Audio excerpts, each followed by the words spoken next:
皆さんこんにちは、ランタムです。こちらは先日発売されたばかりの新型アトレイで、僕もこちらの CM の方に出させていただいたりしたんですけども、その撮影時にね、車両の方を紹介させていただくことができなかったんですよね。で、僕もこちらの車両の方はすごく興味があったんで、どこかで撮影できないかなというふうに思ってたんですけども、なかなか実車はまだ配備されていないらしくて、どうにか撮影できないかなというふうに思ってましたら、今回なんとね、ダイハツさんより直々に1台ちょっと好きに使ってみていいよという風な感じで貸し出しいただくことができましたんで、今回はこの新型車両のアトレイがどんな車両なのかというのをね、ちょっと見ながら紹介させていただきたいと思います。で、ただし僕はその車中泊系 YouTuber で車の紹介とかはあんましうまくないので、今回はね、こちらの車両を車中泊仕様にしたらどんな感じなのかっていうのをね、見ながらね、紹介させていただきたいと思います。はい、ということでね、早速こちらの車両の方を見ていこうと思うんですけども、今回はね、メーカーさんの方からもう忖度なしで好きに言ってくれていいという風に言われてるんで、本当にね、忖度なしで見たまま感じたことをちょっと言わせてもらおうと思います。で、ちなみにね、僕本当にね、車のことに関しては詳しくないんで、そっちのレビューはね、僕には期待しないでください。お願いします。はい、ということでね、ちょっと見ていきましょう。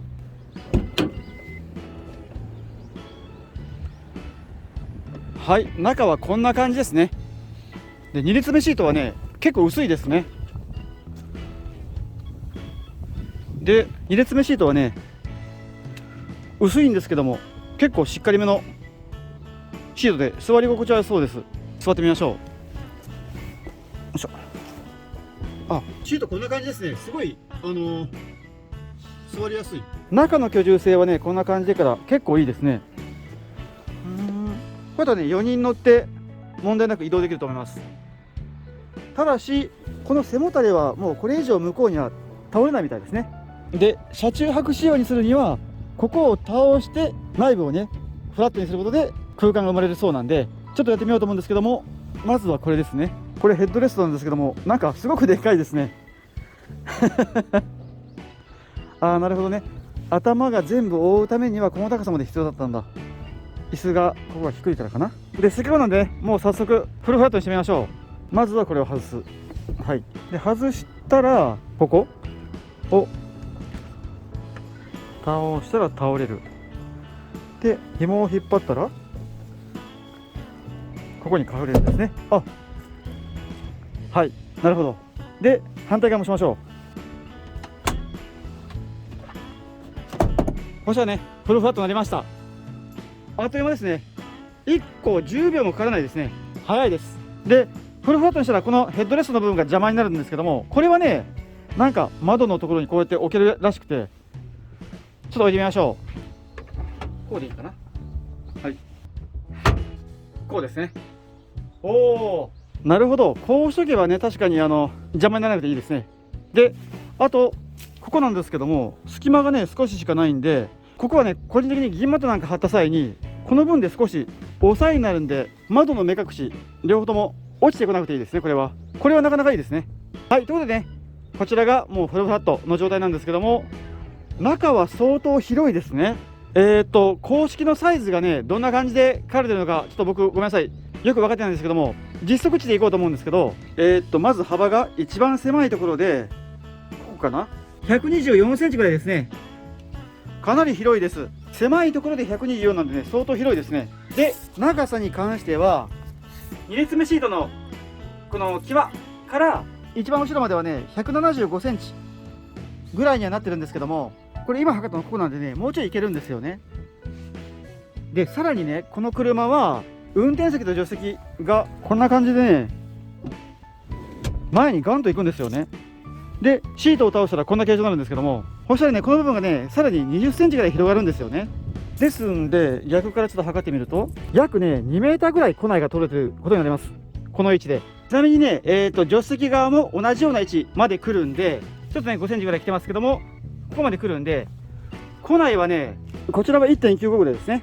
はい。ですね、庫内はね、カタログスペックでは 1.8 度かなんかそこら辺に書かれてるんじゃないかと思うんですけども、でも実際はね、1.95 とか2メーターとかぐらいまでは、こちらの方にね、空間が使えます。でね、約2メートルの車内は相当広いですね、これは。軽ワンボックスは、1.8 メートルぐらいしか取れないはずなのに、この車両はね2メートルぐらい取れてるんで、本当に空間広いです。で横幅に関してもね、さっき一番狭い部分で 1.24 メートルだったんですけども、だいたいねそれぐらいの幅でこう壁ができてるんで、本当に四角い箱状の空間ができてますね。これはすごいです。でちなみにね、僕も調べたんですけども、通常の K1 ボックスってこう天井がぐっとハの字になってるんで、少し天井の部分が狭いんですよね。なんですけども、新型アトレはねぐっと壁がまっすぐ来るように作ったらしくてから、壁がねほぼ垂直に立ってるんで、車内すごい広いですね。これはねすごくいい改良点だと思います。はい。で僕はねもう車中泊系なんで、早速中に入ってみようと思うんですけども、どうだろう。おー、中広いですね。こんな感じです。これ分かりますかね。天井すごい高いです。僕今正座してるんですけども、天井まではねこれぐらい高さがあります。すごい高いですね。こんな感じです。開放感すごい。げんこつ2つ分ぐらいはね頭の上余裕がありました。すごい。でちょっとね中寝てみましょう。どんな感じなのか多分皆さん気になると思うんで、よし。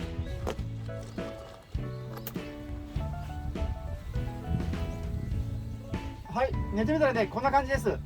僕はね身長が170センチちょうどぐらいなんですけども、もうすごい余裕ですね。体が楽です。足もねすごい余裕があります。頭上もフラットなんでね、背中も気持ちがいいですね。この状態でねゆっくり寝れるんで、なんだろう、車両の中をね何か細工をして水平にする必要ないですね。これだったらこれはいいです。すごくいいですんでね、買ってすぐその日のうちにもう車中泊できますね。これはねすごく気持ちがいいです。でこちらね、運転席と助手席が向こうに倒れてるんで、そこに背もたれみたいな感じで座れますね。こんな感じで背もたれみたいに使えますね。これは楽でいい。本当にすごい楽です。わざわざね何かその椅子を買ってつけるようなことしなくていいですね。これだったら楽なんですけども、ちょっとね一個気がつきました。ここですね、収納した2列目シートなんですけども、ここね形状がちょっとボコボコしてますね。ですのでここにね向こう方向に座る分に関しては別に問題ないんですけども、こういった方向で座ろうと思ったらちょっとこのレールがねすでに当たってすごく痛いです。で僕はねこんな感じで、正座をした状態で向こうに向かってだいたい料理をしているんですけども、料理をする際には換気等が必要なんですよね。で換気するには窓を開けないといけないんですけども、こちらのね窓はポップアップ式って呼ばれる分で、通常はねハンドルとか外れて窓が下がるんですけども、こちらはね向こう側に押し出すタイプの窓になってますね。であんまりねその開放部分が狭かったら換気がしっかりできないんですけども、こちらはね結構がっつり開くタイプの窓で、隙間はね指3本分ぐらいは入ります。指3本分ってね結構広いです。こちらだったらこんな感じですね。ですんで換気次第はね結構しっかりできるのかなというふうに思います。ただし2点難点があって、1点はね窓に通常ファンをつけてると思うんですけども、ファンをつけるスペースがちょっと少なめですね。だからなんとかうまく工夫しないと車内の熱気をね窓から逃がすのはちょっと難しそうです。であともう1点がこうですね。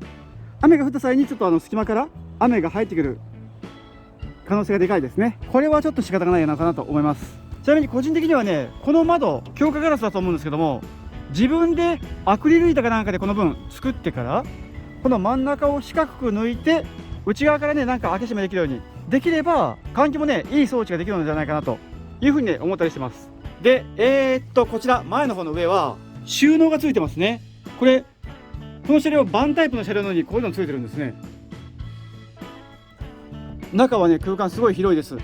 だからここにねこんな感じで座った状態でこう手を伸ばして、ここにねなんかその置いてるものを取ったりできますね。ティッシュであったりとかアイラップであったりとかが取れるんで、これはいいですね。でお次はねちょっと車内の装備の方を見ていこうと思うんですけども、ここですね、ここにね段がありますね。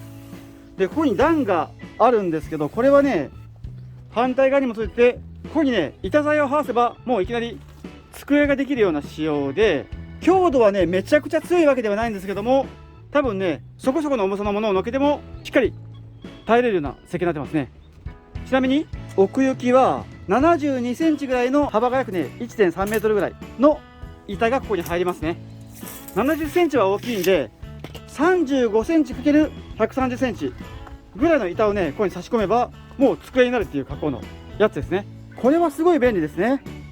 でしかも上下2段だから、これはねもうあっという間に机ができるための溝ですね。めちゃくちゃ便利です。でサイドにはねなんか収納がありますね。なんか入れとけれるみたいです。でこちらもあって、ここにね12ボルト120ワットの出力がありますね。これだからここだったら車載冷蔵庫ここに置いとけれますね。ああこれはいいかもしれない。それが走行中にここで冷やして、で買い物したらこの中に突っ込んでみたいなことができる場所ですね。あとね今回ちょっと僕もいろいろ注目したのが、車両のね改造をするためにはサービスホールというのがあったら便利らしくて、その穴を使うことでいろんな自分で作った板とかを取り付けることができるんですけども、なんかこの辺とかここもサービスホールらしいですし、多分天井とかも使えるのかな。でここもありますね。ここもサービスホール。そしたらこういうところが入ってるんですね。なんか下側にもサービスホールがあると思ったんですけどもね、違ったかな。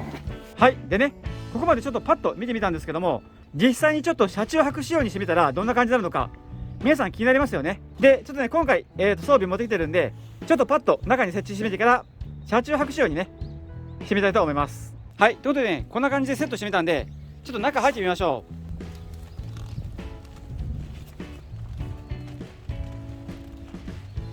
気持ちがいいですね。気持ちがいいな。天井は高くてねめちゃくちゃ開放感ありますね。で料理しようとしたところ、これもいいですね。この椅子と壁との隙間がちょっと少ないんで、こんな感じで置けるんでねいいですね。で窓はこんな感じで開くんですね。ちょっとね残念なのがやっぱしこの窓が開放部が少ないのが残念ですね。で今ね開けたら風はね通ってるんですけども、このタイプじゃないのがちょっと残念ですね。ですんでがっつりした料理をするんであればこんな感じでねもうリアゲートを開けて向こうに向かって料理をするのがいいかもしれませんね、これだったら。ですんでこんな感じに机を置いて料理するようになるんですけども、やっぱりせっかくだったらねその布団を敷いたままでゆっくりしながらここで料理したりとかしたいですよね。ということでねこちらの板の登場です。これはね新型アトレーの標準オプションの板ですね。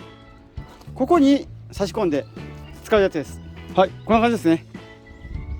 こんな感じで差し込んだら一瞬でもうねここに机ができました。はい。中入ったらねこんな感じですね。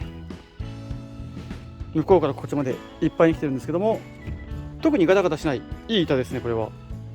で高さもすごくいいんで、ここでねテレワークみたいなこともできますね。これはいいな。僕が今ね一生懸命テレワーク仕様にしてるんですけども、そんなものは必要ないかもしれないような感じのものですね。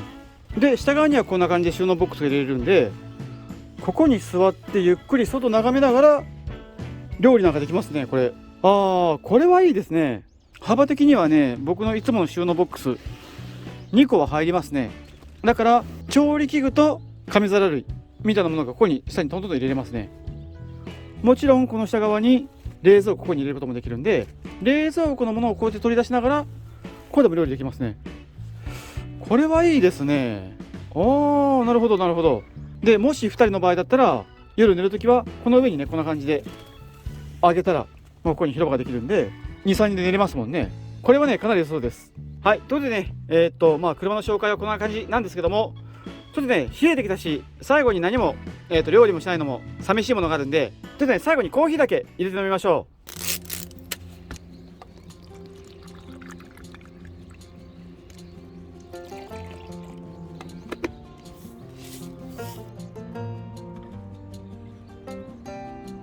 ちなみにねこれ押したら閉まります。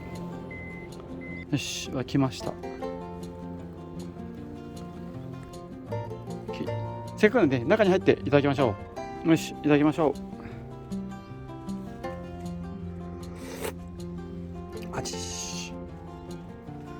美味しい。いいですね。布団下までここに机があるっていうのはすごい楽。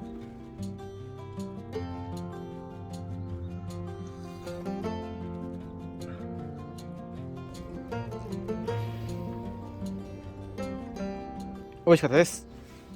ごちそうさまでした。はい、ということで今回はダイハツ社さんの新型アトレイをね、車中泊仕様にしてみたっていう動画だったんですけども、いかがだったでしょうか。バンなんでね、床が硬かったりとか、窓が押し出し式の窓だったりして、ちょっとね使いづらい点もあるかなとはいうのはあったんですけども、車内はねフルフラットになるし、天井も高いし、あとねサービスホールとかオプションも多数あるんで、メーカーさんがね車中泊の方にだいぶ力を入れて作られた車両だなというふうに思いました。